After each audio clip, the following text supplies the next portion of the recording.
महाराष्ट्र में पवार बनाम पवार की लड़ाई को कांग्रेस कैसे देख रही है? मेरे साथ इमरान प्रताप गढ़ी हैं जो महाराष्ट्र से राज्यसभा सांसद हैं। कांग्रेस के कुछ विधायक यहाँ हैं, कुछ विधायक वहाँ हैं। आप लोग कैसे देख रहे हैं इस पूरे खेल? नहीं, कांग्रेस के सारे विधायक एकजुट हैं।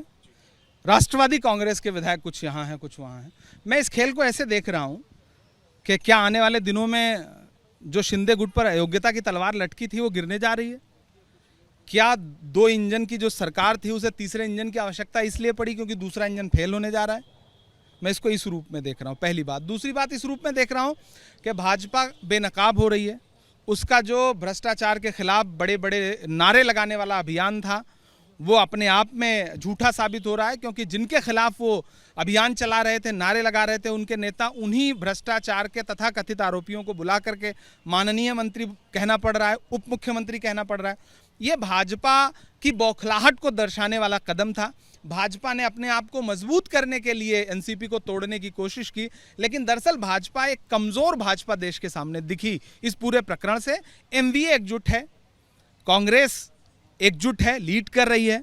उद्धव ठाकरे जी पूरी मजबूती से खड़े हैं, शरद पवार जी पूरी मजबूती से खड़े हैं। भविष्य में आप देखेंगे कि शिंदे गुट के विधायक टूट के वापस लौटे और अजीत पवार जो कि जैसा गुट बनाया जा रहा है, मुझे नहीं लगता कि कोई गुट है वो, उसके भी विधायक लौट करके पवार साहब के साथ आएंगे। सर, आखिरी में यूसीसी को लेकर के जो डिबेट चल रही है देश में, संकेत यही है कि मानसून सत्र में इसको लेकर के कानून ला सकती है सरकार।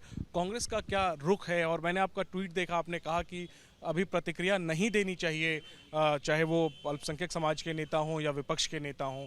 इसके पीछे आपकी क्या मंशा है? देखिए, मेरा अपना मानना है कि भाजपा इस पूरे मुद्दे का चुनावीकरण करना चाहती है। यूसीसी जरूरी है। कौन सी यूसीसी, उसका ड्राफ्ट क्या है, वो देश के सामने रखिए, उसके बाद बहस करिए।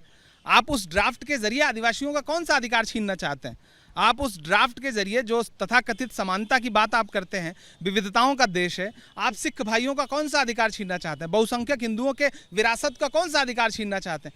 आप अल्पसंख्यकों का कौन सा अधिकार छीनना चाहते हैं? दरअसल भाजपा के निशाने पे मुसलमान होता है, लेकिन उनको निपटाना किसी और को होता है।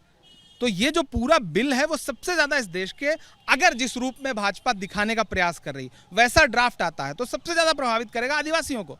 तो हम ड्राफ्ट का इंतजार कर रहे हैं। ड्राफ्ट आए, वो लॉ कमीशन जो कुछ साल पहले कह चुका था कि इस देश में यूसीसी जैसे किसी कानून की आवश्यकता नहीं है, वो अगर कोई ड्राफ्ट लेकर के आ रहा है तो बहस उस पर तब हो जब ड्राफ्ट आए। लेकिन मुझे हैरत है कि एक बड़े जिम्मेदार पद पे बैठे हुए व्यक्ति बिना ड्राफ्ट आए इसका चुनावीकरण करते हुए बस यूसीसी जरूरी है, यूसीसी जरूरी है। भाई जरूरी है तो किस रूप में जरूरी है, देश के सामने रखिए, तब प्रतिक्रिया देंगे। आप सिर्फ प्रतिक्रिया मांग रहे हैं, आप ड्राफ्ट नहीं दे रहे हैं। ये चालाकी, आपकी जो महीन चालाकी है, उसको हम समझते हैं। ड्राफ्ट आएगा तब उस पर भी प्रतिक्रिया मांगेंगे, लेकिन जैसे खुद आपका भी इशारा था, उपराष्ट्रपति ने भी कहा है कि इसकी जरूरत है। सैद्धांतिक तौर पर कांग्रेस का स्टैंड क्या है? नहीं, सैद्धांतिक तौर पर कांग्रेस का सिर्फ एक स्टैंड है कि भारत विविधताओं का देश है, इसकी विविधता ही इसकी खूबसूरती है। आप कौन सी एक रूपता कर देना चाहते हैं? मध्य प्रदेश में एक आदिवासी समाज के व्यक्ति पे भाजपा का एक नेता सीना तान के पेशाब करता है कि आपकी यूसीसी आने के बाद यह समानता आ जाएगी कि कोई किसी पे पेशाब नहीं करेगा? क्या दलितों के खिलाफ अत्याचार बंद हो जाएंगे?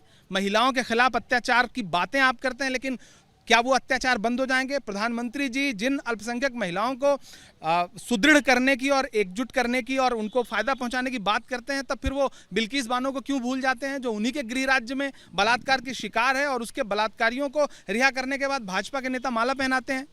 तो सवाल बहुत सारे हैं इस देश में। भाजपा पहले ड्राफ्ट लेके आए, उसके बाद बहस होगी। कांग्रेस इस देश की विविधता को बरकरार रखना चाहती है।